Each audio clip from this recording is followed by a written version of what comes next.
Magandang araw po sa lahat, may bagong update po tayo kay Rose Ann. Bago ang lahat, kung hindi ka pa nakapag-subscribe sa channel ko, paki-subscribe po sa aking YouTube channel at i-click ang bell button para sa panibagong update.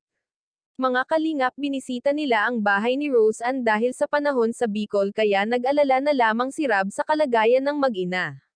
Ayun na nga mga kalingap, naabot ang nag-iimpake ito ng kanilang damit para mag-evacuate para makaiwas sa anumang trahedya, lalo na't malapit sila sa dagat, delikado baka tumaas ang tubig at maabot ang kanilang bahay, may posibilidad pa naman na maaring tumaas ang dagat. Sobrang pangamba ng mag-ina, kinakailangan talaga nilang makalikas bago pa may mangyari.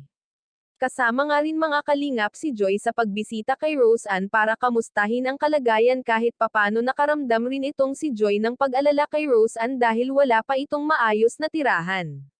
Tapos nang makapag-impake sila at nakahanda na ang gamit, ngunit may biglang naikwento ang kanyang ina na dati raw kapag may bagyo sa bayan nila ay lumilikas sila, pero nang balikan na nila ang bahay ay sira-sira na, kaya ganon na lamang ang panghihinayang nila noon, magpahanggang ngayon, kahit hindi nila pagmamay-ari ito, patuloy pa ring aayusin dahilan nga sa wala silang mapupuntahan at matitirahan.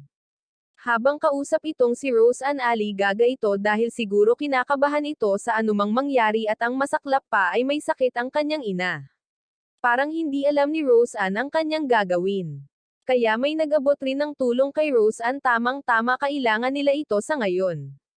Nabanggit rin ni Rab na naka-line up na ang bahay ni Rose Ann, balang araw hindi na sila mangangamba at mapahamak dahil sa tulong ng mga kalingap, pagagawan rin ito ng kanyang sariling bahay, magiging maginhawa na rin pati ang kanilang pamumuhay. Maraming salamat po, pakisuportahan po Val Santos Matubang at Kalingap Rab channel at sa aking YouTube channel. Please like, share, subscribe and comment ng inyong mga opinion. Thank you and God bless.